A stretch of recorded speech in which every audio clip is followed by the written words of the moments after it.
Thank you, Professor. Good morning to His Excellency, Minister of Higher Education and Scientific Research, Deputy Minister of Education, and the leaders of the universities in Iraq, colleagues, ladies and gentlemen, and to fellow sponsors. My name is David Allison. I represent a company called SSAT Middle East, and I'd just like to welcome our two panel speakers today, Dr. Abdul Salim Al-Hussein Al-Jamas and Mr. Salam Hashim Nima, who will be talking to us shortly. As I said before, I'm going to spend a few minutes just talking about what SSAT Middle East actually does in the region. SSAT stands for Specialist Schools and Academies Trust.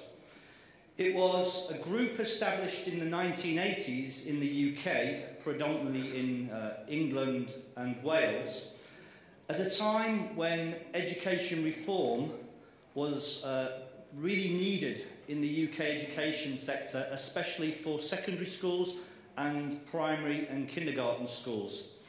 It was actually under the government of Margaret Thatcher in about 1985 that the initiative was established, and it was really to do some research on specialist schools and how they can benefit secondary school education. At a time in the 1980s, Britain was going through yet another recession, and the world of work was changing vastly. And I think it was important to remember, and there are some similarities here with what's happening in the Gulf countries also, that there was a need to change the education system to meet what was the jobs of tomorrow. So specialist schools were established, which were mainstream curriculum schools that had a specialism, such as maths and computing, or science, or the arts, or humanities, or language colleges, and so on. So students from the age of 11 would enter these schools. They would take the mainstream curriculum, but they would also have additional curricula that would develop the specialism. The school that I established a few years ago was a business and enterprise technology college. And the idea was that as the children matriculated and left the schools at the age of 18, they would then be better prepared to move on to universities and better prepared to develop further in a range of different skills. We eventually were involved in over 5,000 schools, both in the UK and worldwide, and in 2008 we decided to set up a branch of SSAT in the Middle East.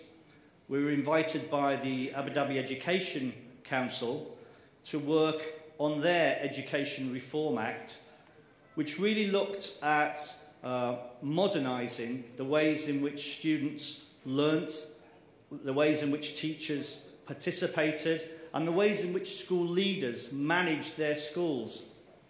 And we worked by placing real former principals, former teachers of specialist subjects in these schools to work in partnership with the local schools.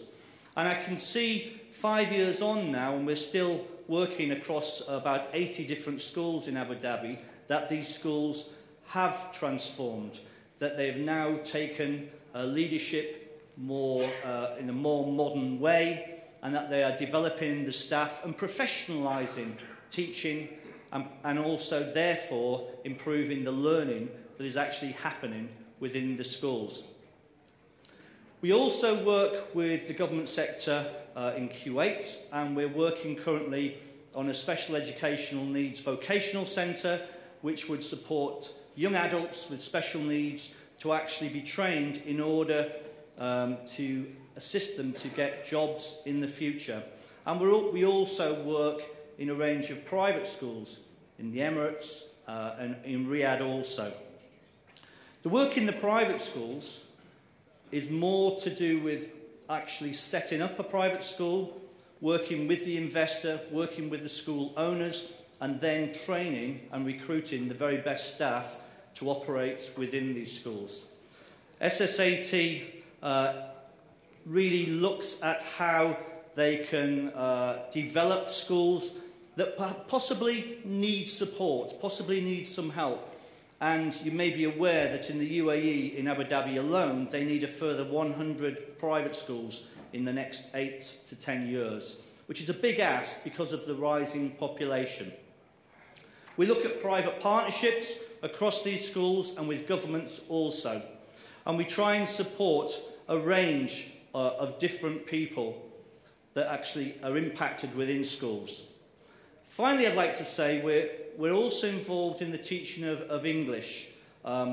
We operate a Cambridge University English as a Second Language Centre, where students can take exams that are accredited by Cambridge University to develop their English language and to try and improve their opportunities when they move on to many of the universities in the Gulf, for which the students actually take their degree course in English language.